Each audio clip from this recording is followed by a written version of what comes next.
En el kilómetro 19.5 de la carretera Panamericana Sur, en el municipio de Crucero, departamento de Managua, se encuentra el lugar más frío de todo el departamento. A 900 metros sobre el nivel del mar, la temperatura ronda los 27 grados durante el día, pero puede bajar hasta los 16 grados en la noche. Un viaje de madrugada por esta zona es encontrarse con bosques abrazados por una espesa neblina que lo envuelve todo, creando un paisaje misterioso y casi irreal. Es una rareza en el caluroso Managua. Y en medio de ese paisaje, entre el frío que cala los huesos y la niebla que borra los caminos, se alzaba una construcción lujosa, de estilo neoclásico, que por décadas fue tema de conversación en todo el país. No era una casa cualquiera, era una mansión en una zona privilegiada por su clima y cercanía a la capital. Con el tiempo, se volvió famosa no por su arquitectura, sino por lo que ocurría dentro de sus paredes. Era la Quinta Angélica, la casa embrujada más famosa de Nicaragua, un lugar que muchos quisieron habitar pero del que pocos lograron no salir huyendo. La Quinta Angélica fue construida alrededor de 1890 por una familia de inmigrantes italianos de apellido Caligaris, quienes llegaron a Nicaragua en el siglo XIX en busca de fortuna. Ángel Caligaris, el patriarca de la familia, obtuvo una concesión para la explotación maderera y más tarde incursionó en la banca y el cultivo del café, comprando varias fincas en las sierras de Managua. Sin embargo, los dueños originales no vivieron mucho tiempo en el inmueble y la casa quedó abandonada por más de 30 años. Pronto surgieron rumores alrededor de la construcción. Se decía que los primeros dueños hicieron un pacto con el diablo para tener una vida mejor y que, como parte de ese trato, cada año desaparecía un trabajador, sacrificado como ofrenda. Durante la construcción de la carretera Panamericana Sur en los años 40, un campamento de obreros se instaló en el kilómetro 22. Una tarde, un joven de 28 años, originario de Nindirí, desapareció misteriosamente. A la mañana siguiente lo encontraron sin vida a 600 metros de la quinta, con los ojos desorbitados y una expresión de horror en el rostro que nadie pudo explicar, pues no presentaba señales de violencia. Los lugareños lo atribuyeron a la maldición de la casa. Por la década de los 50, la Quinta Angélica, que había permanecido abandonada por décadas, fue habitada por el entonces embajador de Francia en Nicaragua, Raymond Pons. El diplomático buscaba un lugar con clima fresco para residir y encontró en la zona de Crucero, la más fría de Managua, el sitio ideal. Sin embargo, la tranquilidad que esperaba no duró mucho.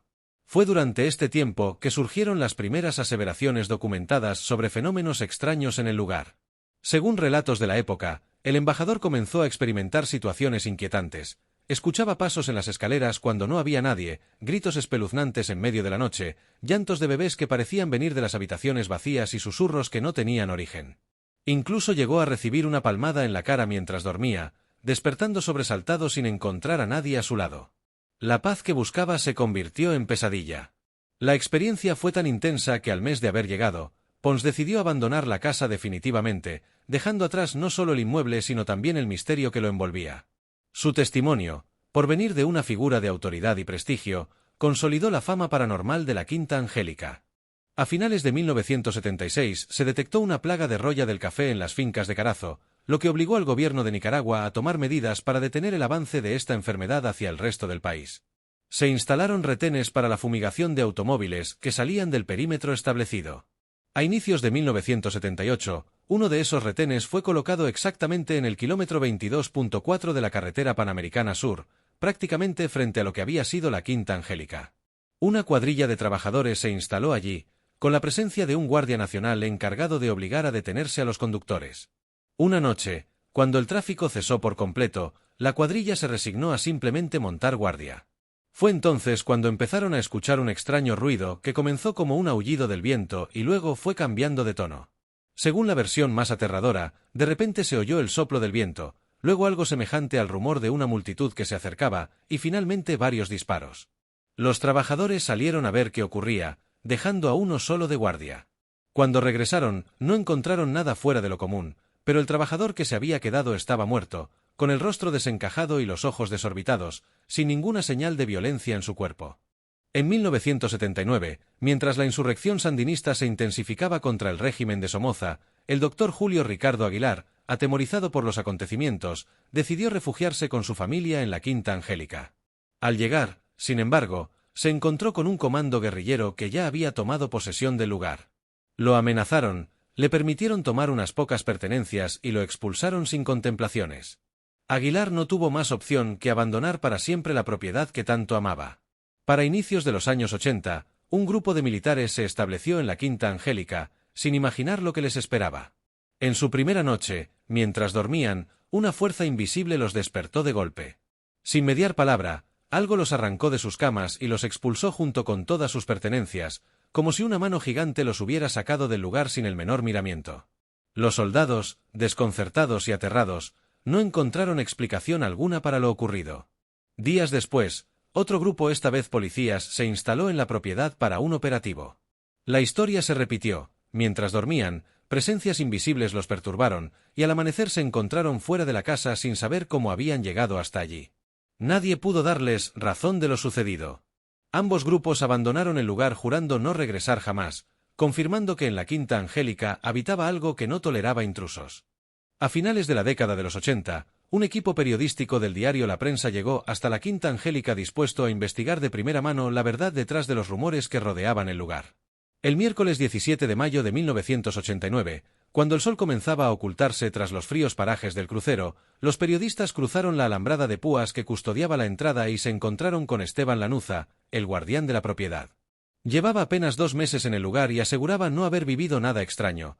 Todo lo que se dice de esta casa debe ser invención de la gente, afirmó mientras los guiaba por los dormitorios, el zaguán, la sala comedor y la cocina. Sin embargo, lo más intrigante aguardaba en el segundo piso, donde los misteriosos dueños habían dejado una orden muy peculiar: esparcir ristras de ajo por todo el piso para, según explicó Lanuza, ahuyentar a los espíritus y las culebras. El ajo, usado desde tiempos ancestrales como protección contra fuerzas oscuras, cubría aquel piso como un último recurso contra lo que pudiera habitar entre esas paredes. Para cerrar el recorrido, Lanuza contó que 2 días antes de la visita un hombre desconocido se había presentado en la propiedad asegurando que iba a suceder algo, pero tras horas de espera no ocurrió nada, y el extraño se marchó sin dar más explicaciones. A inicios del siglo XXI, la Quinta Angélica se convirtió en un fenómeno mediático en Nicaragua. Diversos canales de televisión grabaron reportajes nocturnos en el lugar, buscando captar lo inexplicable con sus cámaras. Los periodistas y camarógrafos que se aventuraron por sus oscuros pasillos aseguraron haber escuchado ruidos extraños, pasos que los seguían sin que nadie estuviera detrás y voces susurrantes en medio del silencio. Algunas grabaciones mostraban puertas cerrándose solas y sombras cruzando frente a los lentes. Así, la casona llegó a todos los hogares nicaragüenses a través de la pantalla chica, consolidándose como una leyenda nacional que despertaba tanto miedo como fascinación. Hoy, la Quinta Angélica ya no existe. Sus muros fueron derribados y solo queda un terreno vacío donde la naturaleza ha reclamado lo suyo. La maleza cubre lo que alguna vez fueron sus pisos de madera y el viento silba entre los árboles que rodeaban la casona. Pero aunque ya no esté en pie, su memoria permanece viva en quienes la vieron desde la carretera o a través de un televisor. Pactos oscuros, muertes sin explicación y fuerzas invisibles marcaron su historia, convirtiéndola en la casa embrujada más famosa de Nicaragua. Y su leyenda seguirá contándose mientras haya alguien que la recuerde, porque hay lugares que, aunque desaparecen, nunca mueren del todo. Si esta historia te erizó la piel, suscríbete al canal y activa la campanita para que no te pierdas ninguna entrega. Déjanos en los comentarios qué fue lo que más te impactó de la Quinta Angélica, o cuéntanos si conoces alguna historia paranormal que merezca ser contada. Hay más misterios esperando ser revelados, y nos vemos en 8 días con una nueva historia.